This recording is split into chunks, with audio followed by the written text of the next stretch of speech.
Êtes-vous conscient du fait que l'intelligence émotionnelle peut avoir un impact positif, tout comme négatif, dans votre entreprise ou bien dans votre organisation? Bonjour, moi c'est Franck-Éric Mboga, je suis étudiant en informatique à Master à l'Université technique de Kaiserslautern. Je suis également le président de Africa Development Incubators, une organisation qui compte 1200 membres dans 25 pays et très passionnée pour participer vraiment au développement de l'Afrique. Voilà, aujourd'hui j'aimerais vraiment vous faire part de l'impact que l'intelligence émotionnelle peut avoir, un impact qui peut s'avérer positif ou négatif. Le premier impact peut être vraiment sur la satisfaction du travail. Par exemple, vous avez des employés ou bien les membres de votre équipe en entreprise ou bien dans une organisation à but non lucratif comme ADI et tout. Il est vraiment strictement recommandé que ces membres puissent développer de l'intelligence émotionnelle. Parce qu'avec l'intelligence émotionnelle que ces membres-là développent, il y aura beaucoup plus de succès dans votre organisation, notamment sur le plan de la communication, sur le plan de l'échange, sur le plan de la compréhension des membres, il faut le dire ainsi.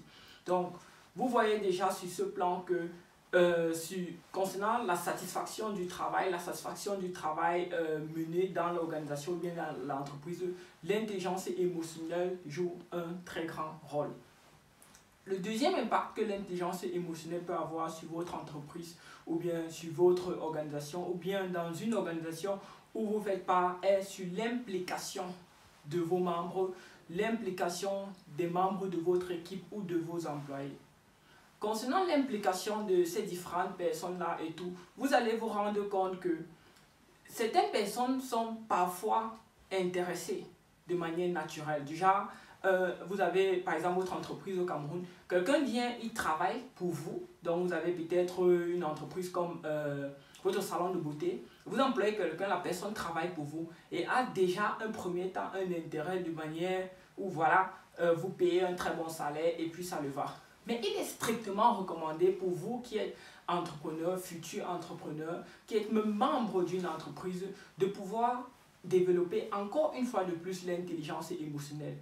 Pour vous qui êtes CEO, vous êtes vraiment appelé à développer, à participer à développer l'intelligence émotionnelle de vos employés ou bien de vos collègues de travail. Pourquoi? Parce que quand ces employés-là ont une intelligence émotionnelle positive vis-à-vis de votre organisation ou bien votre entreprise, ils se sentent plus ou moins impliqués.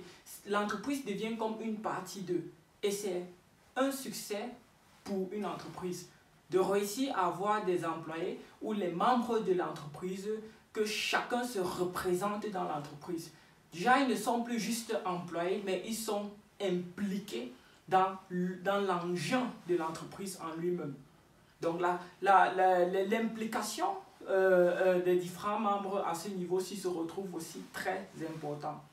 Un autre point vraiment crucial de l'impact que l'intelligence émotionnelle peut avoir sur votre entreprise est aussi sur le plan des décisions autonomes.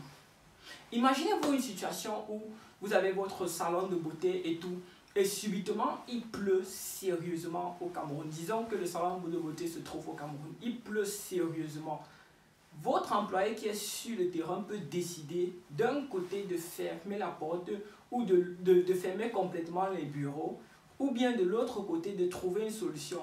Encore pire, il pleut jusqu'à ça tombe même dans le salon de beauté en lui-même. Vous voyez donc que quand vous réussissez à permettre en sorte que l'employé en question ou bien le membre de votre équipe de travail puisse avoir l'intelligence émotionnelle, ceci va se battre complètement pour pouvoir réussir à trouver une solution optimale. Oui, parce que de l'intelligence émotionnelle dérive très fréquemment aussi des solutions vraiment particulièrement optimales. C'est justement pour ça que c'est vraiment recommandé encore une fois de plus de pouvoir développer l'intelligence émotionnelle à ce niveau.